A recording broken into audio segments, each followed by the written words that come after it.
할렐루야. 아멘. 이것은 주님의 은혜입니다. 주님의 말씀입니다. 오늘은 요셉이 어떻게 불같은 그런 시련을 이겨냈나 거기에 대해서 말씀드리려고 합니다. 만물이 심히 부패한 것은 인간의 마음이라고 말씀하고 있습니다. 그래서 우리는 내 마음을 지키게 도와주옵소서라고 기도합니다. 자신의 마음 하나 지키기가 무척 어렵다는 것이죠. 이해할 수 없는 고난을 감당하기는 쉽습니다. 이해할 수 있는 고난은 감당하기 쉽습니다. 그러나 이해할 수 없는 고난을 당할 때 견디고 참아내고 인내하기는 참 어렵다는 것이죠. 모함을 받거나 자신의 뜻이 오해받아 일어나는 상황에서 고난을 겪을 때 고통스럽고 견딜 수 없는 아픔을 느끼게 되기 때문입니다. 요셉의 경우가 그랬다는 것이죠. 요셉이 당한 고난은 스스로에 의해서 일어났기보다는 일방적으로 당한 고난이었다는 것이죠.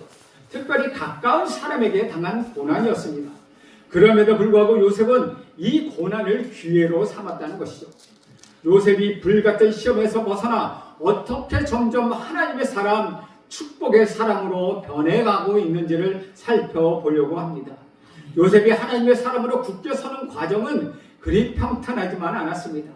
그의 나이 17살 때부터 나이에 맞지 않은 큰 어려움을 겪어야만 했다는 것이죠.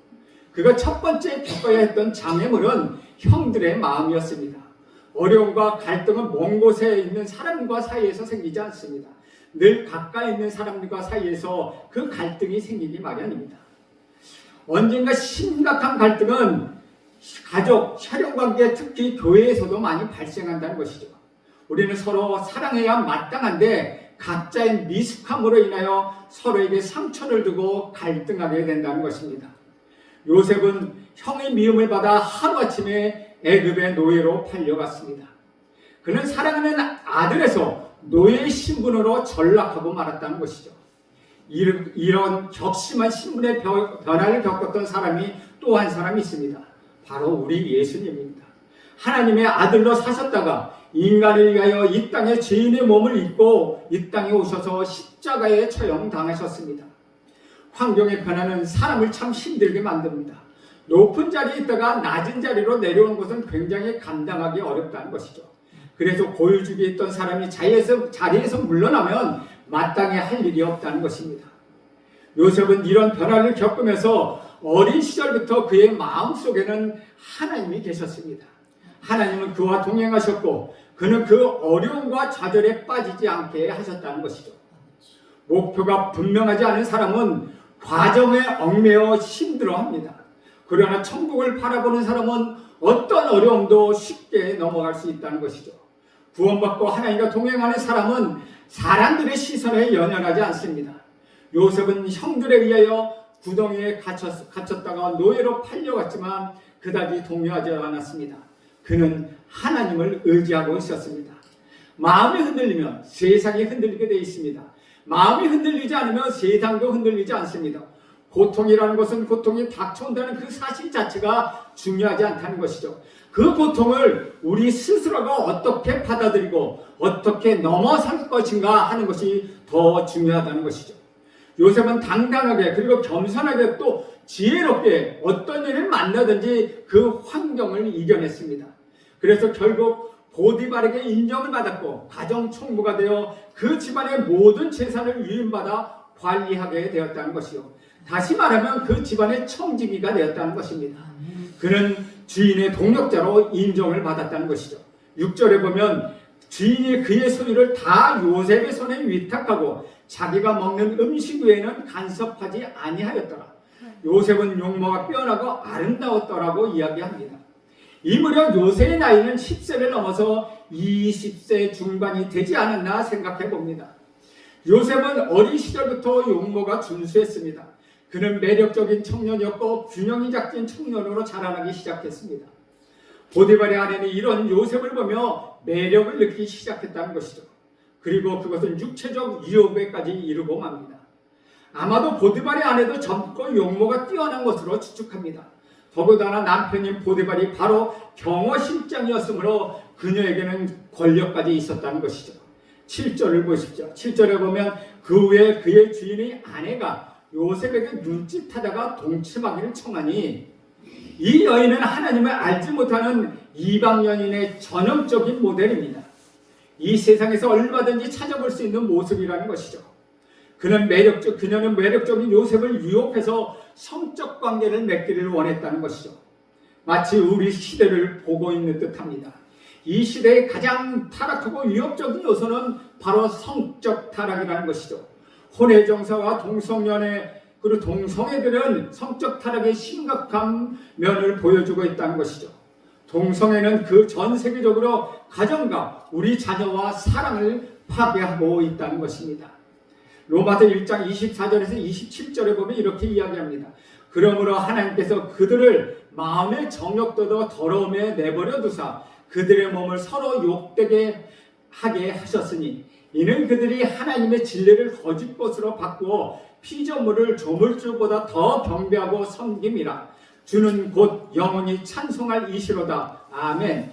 이 때문에 하나님께서 그들을 부끄러움 욕심에 내버려 두셨으니 곧 그들이 여자들은 순리대로 쓸 것을 바꾸어 영리로 쓰며 그와 같이 남자들도 순리대로 여자를 쓰기를 버리고 서로 향하여 음욕을 불일 듯하며 남자가 남자와 더불어 부끄러운 일을 행하여 그들의 그릇 때문에 상응한 보응을 그들이 받았느니라 라고 동성애에 대해서 이야기하고 있다는 것이죠. 동성애의 저주는 우리 시대에만 있었다는 것이 아닙니다. 지금 이는 로마서가 쓰여졌던 그 시대에 로마 시대에도 있었다는 것이죠. 이로 미로 생각해본데 죄는 발전하는 것임이 아님을 알 수 있다는 것이죠. 죄는 아담 때나 지금의 죄나 죄의 농도와 형태는 똑같다는 것입니다. 죄가 더 크게 발달하는 것이 아니라는 것이죠. 죄는 원래부터 그런 것이라는 것입니다. 인류사에서 가장 큰 저주는 바로 동성애입니다. 사람들은 이것을 별로 대단하지 않은 것으로 생각합니다. 이미 미국은 동성애를 용납하기에 이르렀고 법적으로 동성애를 보장하며 동성결혼도 허용합니다. 이것은 미국의 역사상 가장 큰 상처를 받는 일이 되고 말았다는 것이죠. 동성애가 이렇게 심각한 문제가 되는 이유는 바로 가정을 파괴해버린다는 것입니다. 그래서 하나님은 에이즈를 천벌로 내리시기도 한다는 것이죠. 이것이 바로 성적 타락이 주는 엄청난 재앙이라는 것입니다. 죄의 형태는 십계명에 정확하게 묘사되어 있습니다. 인간의 자의식에 눈을 뜬 것은 죄에 대해서 눈을 떴다는 것이죠. 어린아이는 눈을 뜨고 생각을 하게 하고 계산하게 하며 그 순간부터는 죄를 저지르게 한다는 것입니다. 자녀를 양육하며 발견하게 되는 놀라운 사실을 한 번도 가르쳐주지 않은 나쁜 것들은 아이들 스스로 배워나간다는 것이죠. 욕심을 낸다든지 동생이 태어나면 부모의 사랑을 독차지하려고 한다든지 무엇이든지 먼저 하는 것들을 이야기한다는 것이죠. 이것이 인간에게 잠재되어 있는 죄입니다. 그리고 아이들이 사춘기에 들어서면 성적인 죄를 저지르곤 한다는 것입니다. 사람이 저지할 수 있는 죄의 유형은 십자가를 통해서 10가지를 나타내고 있습니다. 인간은 본능적으로 다른 신을 섬기려고 합니다. 기독교인이면서 점을 치는 사람들이 꽤 있다는 것이죠. 그냥 재미로 한번 한 것이라고 하지만은 사실은 그 인간의 내면 안에 우상을 섬기고자 하는 죄의 본성이 있기 때문이라는 것입니다. 그리고 하나님을 믿으면서도 하나님의 이름을 모욕하고 싶어 합니다. 다음으로는 안식일을 범하고 싶은 유혹이 듭니다. 주일에 교회를 빠지는 것 대수롭게 여기지 않는다는 것이죠. 또 죄의 본성 가운데 부모를 공경하고 싶지 않은 것입니다. 살인의 본능, 간음의 본능, 도둑질에 대한 본능, 거짓말, 탐욕에 대한 본능이 있다고 성경은 분명히 말씀하고 있습니다. 그런데 이런 죄 중에 인간은 어느 누구도 피할 수 없는 죄가 바로 간음에 대한 본능이라는 것이죠. 보디발의 아내는 성적 유혹의 상징인 인물입니다. 보디발의 아내는 자신이 먼저 요셉에게 접근합니다. 바로 이것이 유혹의 형태라는 것입니다. 어떻게 보면 우리가 세상에 갔다기보다는 세상이 우리를 유혹하기 위하여 우리에게 점점 접근해 온다는 것이죠. 우리에게 처음부터 죄를 저지르는 의도가 있었던 것은 아닌 경우가 참으로 많다는 것입니다. 세상은 우는 사자처럼 우리를 찾아 나섰다는 것입니다. 요셉의 경우를 살펴봅시다. 요셉은 20대 후반의 젊은 청년이었습니다. 보디발의 아내는 젊고 매력적이고 영향력 있는 사람이었습니다. 이 여자의 말만 잘 들으면 미래가 보장될 수 있는 그런 상황이었다는 것이죠. 반대로 그녀의 요구를 받아들이지 않으면 어려운 난관에 부딪힐 상황이 되었다는 것이죠. 그리고 요셉이 처한 환경은 이 여인의 요구에 응한다고 해서 아무도 알아채지 못하는 상황이었습니다. 이것은 요셉의 형들이 미움보다도 더 크게 겪어야 했던 인생의 시련이었다는 것이죠. 8절에서 9절에 보면 요셉이 거절하며 자기 주인의 아내에게 이르되 내 주인의 집안의 모든 소유를 간섭하지 않고 다 내 손에 위탁하였으니 이 집에는 나보다 큰 이가 없으며 주인이 아무것도 내게 금하지 아니하였어도 금한 것은 당신뿐이니 당신은 그의 아내임이라. 그런즉 내가 어찌 이 큰 악을 행하여 하나님께 죄를 지으리까. 요셉의 반응은 한마디로 단호한 거절이었습니다. 이것이 큰 위기에 처한 여러분에게도 마찬가지로 통용되는 방법이기를 축원드립니다. 이 유혹에서 요셉이 이길 수 있었던 비결은 그에게 성적 매력이 없었다거나 그녀가 매혹적이지 않았기 때문이 아니라는 것이요. 죄를 짓지 않았던 비결은 마음의 의지, 마음의 결단이 있었다는 것입니다. 그것이 죄로부터 벗어나는 하나님의 능력이라는 것이죠. 의지적으로 거부할 때 우리는 죄로부터 승리할 수 있습니다. 우리는 죄인인 것을 알면서 짓는 죄를 더 많이 가지고 있다는 것이죠. 죄를 짓고자 하면 무슨 방법을 동원해서라도 죄를 짓게 된다는 것이죠. 어떤 제재의 방법도 소용이 없다는 것입니다. 오직 우리 스스로가 죄를 거부할 때 죄로부터 멀어질 수 있다는 것이죠. 요셉이 여인의 유혹을 거부한 이유는 세 가지입니다. 우선 자신을 신뢰해준 주인을 배반할 수 없기 때문이라는 것이죠. 두 번째는 그 유혹 자체가 불의한 것이 없기 때문이라는 것입니다. 세 번째는 이 이유가 가장 중요합니다. 그것은 죄가 하나님께 짓는 죄이기 때문이라는 것이죠. 10절 말씀을 보면 여인이 날마다 요셉에게 청하였으나 요셉이 듣지 아니하며 동침하지 아니할 뿐더러 함께 있지도 아니하니라. 여기에서 우리는 유혹의 성격을 보게 됩니다. 유혹은 단 한 번 오는 것이 아니라는 것이죠. 그것은 순간순간 지속적으로 우리를 찾아옵니다. 그렇기 때문에 우리는 한 번 유혹을 거절한다고 해서 끝나는 것이 아니라는 것입니다. 우리가 이런 유혹들을 이 세상에서 날마다 받고 있다는 것이죠. 중요한 것은 그것을 매번 거부하는 우리 의지적 결정이라는 것입니다. 이것이 바로 하나님의 방법입니다. 11절과 12절에서는 그러할 때 요셉이 그의 일을 하러 그 집에 들어갔더니 그 집 사람들이 하나도 거기에 없었더라. 그 여인이 그의 옷을 잡고 이르되 나와 동침하자. 그러나 요셉이 자기 옷을 그 여인의 손에 버려두고 밖으로 나가매 라고 기록합니다. 유혹은 날마다 강도가 더욱더 세졌습니다. 요셉은 날마다 계속되는 유혹을 피해야만 했습니다. 이것도 죄를 피하는 방법 중에 하나입니다. 그러나 죄를 완전히 피할 수 있는 방법은 아니라는 것이죠. 왜냐하면 죄는 적극적으로 우리에게 접근하여 유혹하기 때문이라는 것이죠. 아마도 요셉이 의지적인 결단이 닿지 않았다면 이쯤에 유혹에 넘어가고 말았을 것입니다. 13절에서 15절을 보면 그 여인이 요셉이 그 옷을 자기 손에 버려두고 도망하여 나갔음을 보고 그 여인의 집 사람들을 불러서 그들에게 이르되 보라, 주인이 히브리 사람을 우리에게 데려다가 우리를 희롱하게 하는도다. 그가 나와 동침하고자 내게로 들어오므로 내가 크게 소리 질렀더니 그가 나의 소리 질러 부름을 듣고 그 옷을 내게 버려두고 도망하여 나갔느니라 하고 그 옷을 곁에 두고 자기 주인이 집으로 돌아오기를 기다려 이 말로 그에게 말하며 이르되 당신이 우리에게 데려온 히브리 종이 나를 희롱하려고 내게로 들어왔으므로 내가 소리질러 불렀더니 그가 그의 옷을 내게 버려두고 밖으로 도망하여 나갔나이다. 여인이 자신에게 의식이 무산되자 분노하고 복수의 칼을 갈았습니다. 자기가 저지른 모든 죄를 요셉에게 뒤집어 씌웠다는 것이죠. 요셉의 입장에서 보면 너무나도 억울한 일이었습니다. 그러나 요셉은 변명하지 않았습니다. 변명의 여지가 없었다는 것이죠. 상대방의 손에 자신이 놓아놓고 간 옷이 있고 도망자의 모습 다른 이들에게 보이고 말았다는 것이기 때문이라는 것입니다. 19절 20절에 보면 그의 주인이 자기 아내가 자기에게 이르기를 당신의 종이 내게 이같이 행하였다 하는 말을 듣고 심히 노한지라. 이에 요셉의 주인이 그를 잡아 옥에 가두고 그 옥은 왕의 죄수를 가두는 곳이더라. 요셉이 옥에 갇혔으나라고 기록합니다. 여기서 또 하나의 사실을 발견합니다. 이런 상황 가운데 요셉이 번창하고 항거했다는 내용이 하나도 없다는 것이죠. 보디발의 아내가 자신에게 그런 일을 저질렀음에도 불구하고 요셉은 그녀를 함부로 대하지 않았습니다. 그리고 그 주인에게 그녀를 비난하거나 공경에 빠뜨리지 않았다는 것입니다. 또 하나의 사실은 보디발은 자신의 아내가 자기에게 했던 이야기를 듣고 그게 정말 진심이었다면 아마도 요셉을 그 자리에 죽여버렸을 수 있었다는 것입니다. 그러나 그는 왕의 제수를 가는 곳에 그들을 두었다는 것이죠. 한편으로 보면 보디발은 아내의 그러한 면을 알고 있었다는 것이죠.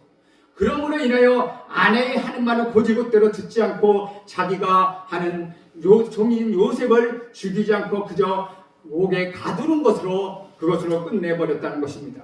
왜냐하면 보디발은 요셉 하나를 죽일 수 있는 얼마든지 권한이 있었고 능력이 있었다는 것이죠.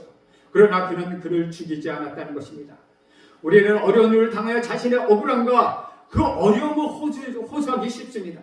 그러나 요셉은 남들이 자신을 비난하는 상황에서도 모함과 비난을 이겨냈다는 것입니다. 그가 이런 상황을 견뎌낼 수 있는 비결은 하나님을 의지하는 그 힘에서 나온다는 것입니다. 여러분에게도 알 수 없는 고난과 모함과 억울한 일이 찾아올 때, 인간적인 고통을 느낄 때 여러분 요셉을 생각해 보십시오. 마음속 깊은 곳에 하나님이 함께 하신다는 사실을 믿으면 여러분은 그 모든 고난을 이겨낼 수 있을 것입니다. 사랑의 정의 중 사랑은 오래 참고라고 말을 하는 것을 생각해 보십시오. 믿음이 정의 가는 데는 미래는 바라는 것에 실상이여 보이지 않는 것의 증거라는 말을 생각해 보십시오. 기다릴 수 없는 것은 믿음이 없다는 이야기입니다. 믿음이 있는 사람의 특징은 자신도 모르게 하나님이 반드시 역사하실 거야 라는 생각을 갖게 된다는 것이죠. 이것이 바로 믿음이며 신뢰라는 것입니다. 믿음은 우리에게 인내심을 갖다 줍니다. 믿음은 여러분을 연단하게 합니다. 믿음이 없으면 좌절이 찾아오고, 믿음이 없으면 미래에 대한 실망이 오고, 믿음이 없으면 분노하게 된다는 것이죠. 믿음이 없으면 결국 그렇게 할 수밖에 없는 인간의 본능을 드러내게 된다는 것입니다. 아이가 10달을 채우고 세상에 나와서 건강하듯이 하나님의 계획과 때와 목표를 가지고 계시다는 것이죠. 하나님을 여러분을 사랑하심으로 어떤 계획을 갖고 계시다는 것입니다. 완벽한 여러분을 향한 완벽한 계획을 갖고 계시다는 것이죠. 하나님은 여러분이 어떤 수준에 이르시기를 원하시면 그런 수준에 이르지 못할 때 여러분을 연단시키시며 여러분의 신앙이 더 자라게 하신다는 것입니다. 그래서 우리에게는 기다림이 필요하다는 것입니다. 요셉은 하늘 품지 않았습니다. 여러분도 하늘 품지 않게 되기를 축원드립니다. 우리 민족의 가장 큰 문제 중에 하나는 바로 한이라는 것입니다. 우리는 하늘 품을 수밖에 없는 많은 일을 겪었습니다. 두 번째, 또 요셉은 하나님을 원망하지 않았습니다. 그리고는 감옥에 들어가는 현실을 그냥 받아들이고 감옥에 들어갔습니다. 그러나 하나님은 침묵하지 않으셨습니다. 21절에 보면 요셉은 옥에 갇혔으나 여호와께서 요셉과 함께 하시고 그에게 인자를 더하사 간수장에게 은혜를 받게 하시네 라고 기록하고 있다는 것이죠. 하나님은 요셉과 함께 하셨습니다. 그리고는 그에게 인자 끝이 없고 변함이 없는 사랑을 보여주시며 간수장에게 은혜를 베풀어 주셨다는 것이죠. 하나님은 요셉을 당장 옥에서 빼낼 수도 있었습니다. 그러나 요셉을 당장 옥에서 빼내지 않으셨습니다. 요셉은 축복의 사람입니다. 그가 가는 곳마다 주변 사람들이 복을 받았습니다. 여러분이 다른 사람에게 복을 주는 사람이 되길 저는 간절히 원합니다. 여러분과 함께하는 모든 사람들이 축복을 받는 그러한 여러분이 축복의 통로를 되길 간절히 바랍니다. 22절에 보면 간수장이 옥중 죄수를 다 요셉의 손에 맡김으로 그 재반 사물을 요셉이 처리하고 라고 이야기합니다. 보디발이 집에서 있었던 상황과 같은 일이 옥에서도 일어나고 있다는 것이죠. 가정의 청지기로 지냈는데 이제 옥에서도 총무로 모든 일을 도맡아 했다는 것입니다. 좋은 환경이어서 요셉에게 좋은 일이 생긴 것이 아니라 최악의 환경에서도 좋은 일이 주어진 것입니다. 사람이 환경을 바꾸는 것입니다. 좋은 환경이 좋은 사람을 만드는 것도 아니라는 것이죠. 나쁜 환경에서 나쁜 사람이 나오는 것도 아닙니다. 좋은 부모 아래서 좋은 자녀가 나오는 것도 아니라는 것이죠. 이것은 하나님께 그 성패가 달려있다는 것이죠. 인생의 모든 것은 하나님과 관계있고 환경과 관계있지 않다는 것이죠. 사랑하는 여러분, 결코 두려워하지 마십시오. 하나님이 여러분의 함께 계신다면 만사 형통할 것이고 여러분이 만나는 모든 사람에게 복을 받게 될 것입니다.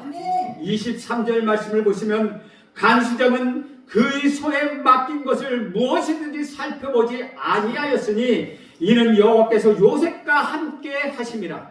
여호와께서 그를 범사에 형통하게 하셨더라. 하나님께서 함께 하시면 범사에 형통하게 됩니다. 저는 여러분에게 이런 축복이 있기를 간절히 원합니다. 하나님이 여러분과 함께하는 복이 있기를 간절히 바랍니다. 여러분 환경을 무시하십시오. 하나님이 복의 근원이십니다. 주 안에서 사랑하는 여러분, 우리 하나님을 신뢰하십시오. 하나님만을 의지하십시오. 하나님은 여러분의 최악의 상태에 있을지라도 결코 하나님은 여러분을 포기하지 않으십니다. 여러분이 이 세상을 마치고 천국에 가면 여러분이 영광 가운데 하나님과 함께 우리 예수님과 함께 천년 동안 왕노릇할 것입니다.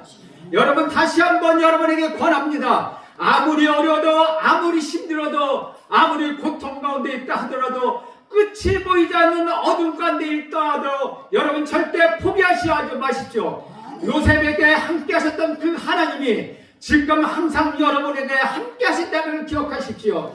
그러면 하나님은 여러분을 통하여서 복의 축복의 통로로 사용하실 것입니다. 여러분을 통하여 모든 사람이 복을 받게 하실 것입니다. 여러분의 하는 모든 일에 형통함을 주실 것입니다. 하나님이 함께 하시면 만사 형통한다고 오늘 말씀하고 있습니다. 하나님이 함께 하심을 기억하시며 이번 한 주간도 승리하시는 여러분 모두가 되기를 축원드립니다. 기도하겠습니다. 하나님, 우리가 의심했던 것을 용서하옵소서. 우리가 불안해했던 것, 두려워했던 것을 용서하옵소서. 이 모든 고난과 모든 역경과 불같은 시련을 이겨내게 하옵소서. 예수님의 이름으로 기도합니다. 아멘.